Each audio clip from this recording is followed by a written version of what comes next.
Assalamualaikum Sobat Football United. Kali ini gue ingin membahas ada news update dari beberapa sumber. Pertama dari Fabrizio Romano. Ini terkait dengan Napoli, Kim Min-jae. Tapi bagaimana situasi di Napoli itu sendiri menurut gue juga sangat menarik. Di mana Luciano Spalletti dikabarkan akan meninggalkan klub.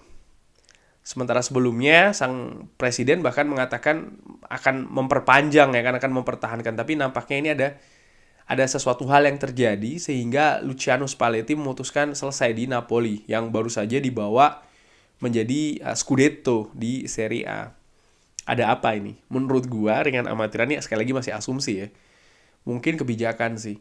Kebijakan melepas pemain ini bisa jadi seperti kita ketahui ya, Victor Osimhen, Kim Min-jae, dua nama yang dikabarkan banyak diminati oleh klub Eropa lainnya, termasuk juga Manchester United ya kan. Dan ini merupakan pilar penting dari Napoli musim ini. Nampaknya Luciano Spalletti melihat ada sesuatu yang berbeda dan dia tidak ingin mengambil resiko untuk tetap bersama dengan Napoli musim depan. Asumsi gua demikian. Dan Fabrizio Romano mengatakan ya, Manchester United berminat dengan Kim Min-jae, tapi belum ada pergerakan sama sekali. Kenapa? Karena memang release clause-nya baru bisa di-trigger itu di bulan Juli nanti. Kurang lebih mendekati 50 juta euro. Manchester United dikabarkan paling favorit terdepan untuk mendapatkan pemain belakang Korea Selatan ini. Salah satu pemain yang gue inginkan juga ada di Manchester United. Tapi ya ada beberapa hal yang harus dilakukan oleh Manchester United. Nomor satu tentu saja menyelesaikan proses penjualan ya kan, karena harus ada decision maker nih, harus ada yang membuat keputusan. Budgetnya oke tidak, lanjut nggak nih klub untuk mengejar Kim Min-jae. Walaupun mungkin katakanlah Erik ten Hag mengatakan iya, lampu hijau, tapi kan klub juga harus menggelontorkan uang, harus mengeluarkan uang. Dan kuncinya keputusan itu bukan di Erik ten Hag, tapi di manajemen Manchester United yang ketok palunya tuh ada di owner. Sampai saat ini ownernya nggak jelas menurut gue, karena konsentrasinya owner saat ini adalah menjual Manchester United. Prosesnya kan di situ, bukan berinvestasi ataupun juga ya bagaimana caranya tim ini mempersiapkan untuk musim depan. Sayangnya owner kali ini tidak berpikir demikian. Cuman ya kita lihat saja. Gue melihat sih situasi di Napoli ini cukup menarik ya. Bukan tidak mungkin akan ada eksodus, mungkin tidak secara, bukan eksodus ya, tapi mungkin pemain-pemain kunci ini akan yang cabut dari Napoli oleh karena Luciano Spalletti memilih untuk cabut dari klub. Terkait dengan proses penjualan Manchester United, gue ambil dari Twitternya Ben Jacobs. Ini diberikan update kalau ataupun kabar Sejasim ini tidak mempertimbangkan untuk membeli West Ham kalau gagal membeli Manchester United. 92 Foundation ini tidak membuat pendekatan sama sekali ataupun diskusi secara internal terhadap West Ham. Bahkan dikabarkan ya, kalau seandainya 92 Foundation ini gagal untuk membeli Manchester United, nampaknya Malaga ini yang akan dituju selanjutnya. Jadi kalau gue lihat ada gap ya dari berusaha untuk membeli Manchester United lalu setelahnya Malaga. Di sini gue melihat kenapa bisa ada gap yang cukup besar, karena nampaknya konsentrasi penuh banget sini Qatar untuk bisa membeli Manchester United yang memang saat ini tersedia di market. Tentu saja mungkin dia bisa membeli klub lain, tapi ketika klub itu tidak tersedia untuk dijual kan nggak mungkin juga dia berusaha untuk membeli, karena kali ini peluang tersebut ada di Manchester United. Sementara Malaga sendiri memang ada sekian persen kalau tidak salah kepemilikannya ini kan milik Qatar juga, walaupun bukan dari keluarga Atani. Itu yang gue ketahui, kalau gue salah tolong dikoreksi. Tapi yang jelas ya nampaknya memang Qatar ini konsentrasinya memang oke. Mereka ingin berinvestasi di olahraga, terutama sepak bola, dan yang mereka incar betul-betul fokus ini adalah Manchester United, yang sampai dengan hari ini gue belum mendapatkan update-nya sama sekali. Dan nanti kalau seandainya ada update, insya Allah akan gue kabari lagi di sini. Oke, kabar selanjutnya dari Mailsprout ini dikabarkan kalau tawaran 90 juta pounds untuk Declan Rice ini dari Arsenal akan terjadi sebentar lagi. Walaupun West Ham ingin lebih dan dipercaya Manchester United juga akan menawarnya. Wow, mahal bener, dan menurut gue nih kayaknya sulit deh.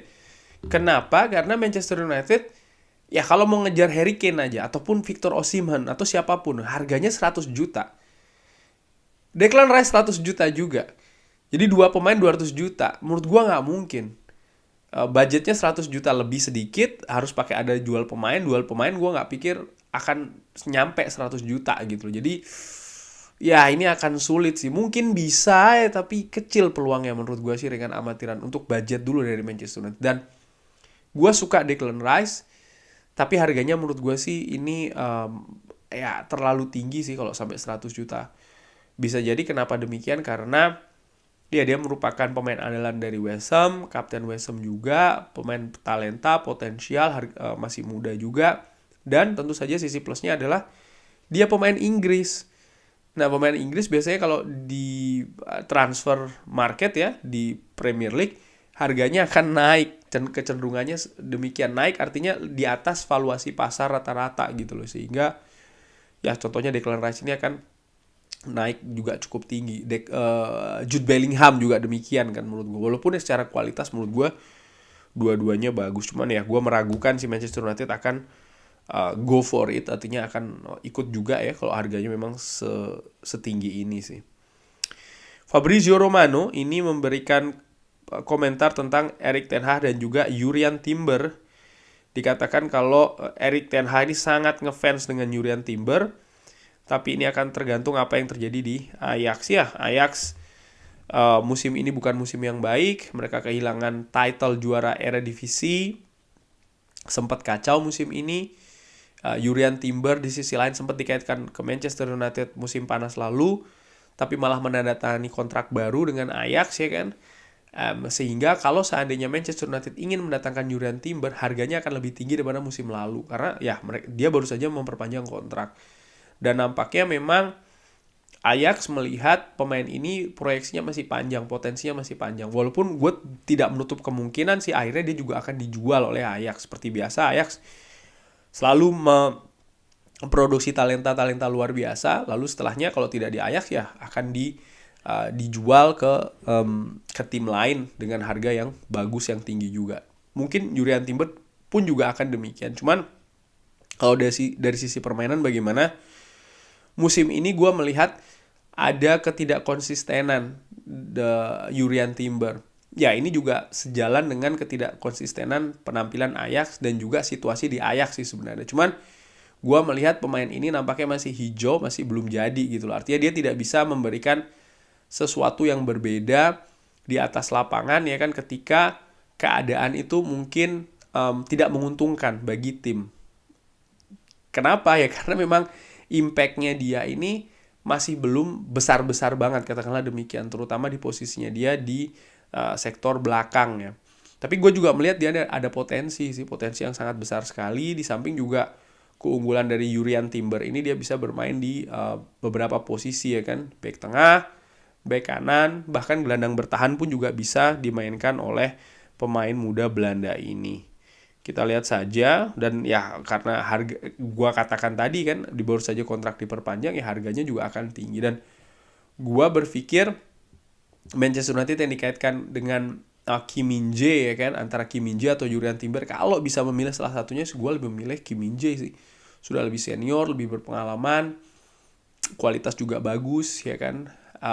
Ada sisi komersil juga nih yang bisa diharapkan dari Kim Min-jae, pemain Asia ya kan. Udah lama kita nggak punya, atau Manchester United tidak ada pemain Asia di tim utamanya. Jadi ya kalau menurut gue, kalau pilihannya dua ini, gue lebih milih Kim Min-jae. Tapi kalau Sobat Football United ada pilihan lain ya kan, Jurriën Timber misalnya, bisa drop di kolom komen disertai dengan alasannya. Oke, kabar selanjutnya, Rasmus Højlund ini dikabarkan ya didiskusikan secara internal di Manchester United, tapi Atalanta mau mahal bener nih, setidaknya 60 juta pounds.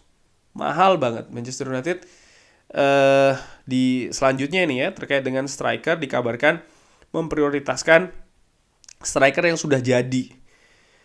Dan kalau budgetnya mengizinkan, baru mereka akan mengejar satu lagi pemain muda untuk posisi depan.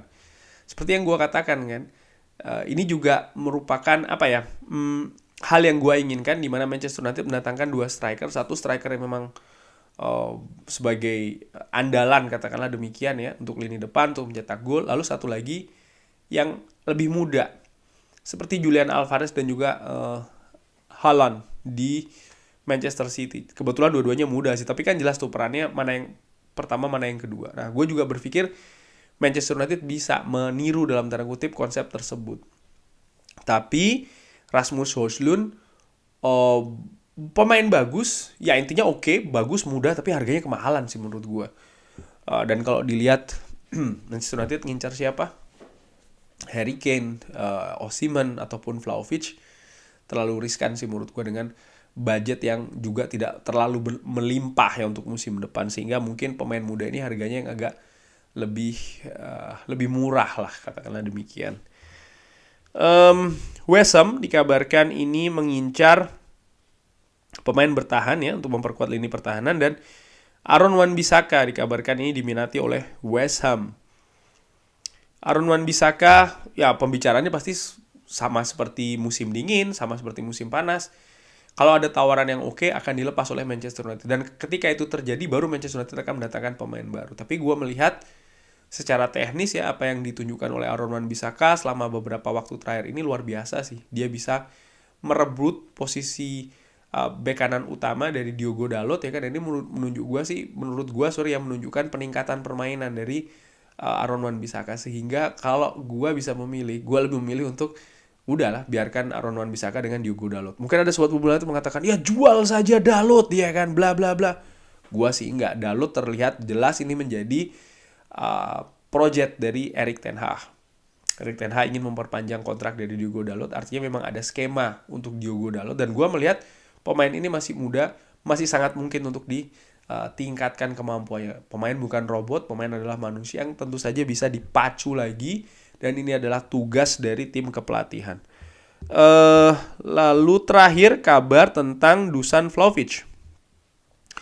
Dikabarkan ya Manchester United ini selalu menyukai Dusan Vlahovic, bahkan memiliki laporan yang detail ya sebelum dia ini meninggalkan Fiorentina ke Juventus. Ya, Vlahovic sempat dikaitkan dengan Arsenal juga kan ya, menurut gua. Bisa jadi memang kabar ini betul, tapi Manchester United tidak bisa berbuat banyak katakanlah musim lalu. Kenapa ya? Karena situasi di klub yang tidak memungkinkan menurut gue. Gue melihat Dusan Vlahovic ini salah satu talenta yang luar biasa juga ya kan, terutama untuk posisi depan bisa dijadikan opsi tentu saja. Tapi kalau seandainya pilihannya antara Dusan Vlahovic, Osimhen maupun Harry Kane, menurut gue dengan amatiran kalau gue sih ya gue masih tetap memilih untuk Harry Kane. Kenapa? Dusan Vlahovic pindah negara, pindah kompetisi, pindah kultur, pindah sistem permainan ya kan. Mungkin juga bahasa yang berbeda, hal-hal detail seperti itu menurut gue bisa sangat berpengaruh ke penampilan di atas lapangan. Walaupun bisa jadi juga ya, hal tersebut tidak akan ada masalah bagi sang pemain. Itu juga bisa sih, tapi menurut gue kalau hal tersebut dibandingkan dengan pemain-pemain lain, katakanlah hal ini adalah Harry Kane, di mana gue melihat Harry Kane adalah ya Liga Inggris banget, dan Manchester United gue melihat untuk musim depan ini butuh sesuatu yang dalam tanda kutip yang instan. Instan begini, pemain yang jelas bisa memberikan garansi gol banyak bagi Manchester United yang musim ini terlalu mengandalkan Marcus Rashford. Kenapa? Manchester United butuh butuh sikap ya, situasi bisa bersaing di papan atas itu dulu.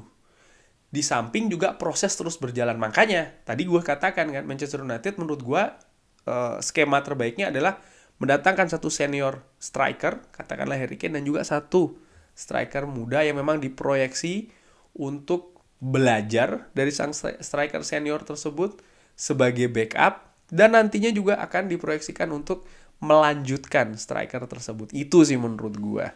Tentu saja dengan harga yang wajar. Kurang lebih demikian ngobrol ringan terkait dengan beberapa news update. Bagaimana menurut Sobat Football United? Ada komentar, berbeda nggak masalah, asal sopan. Jangan lupa like, subscribe. Wassalamualaikum warahmatullahi wabarakatuh. Thank you.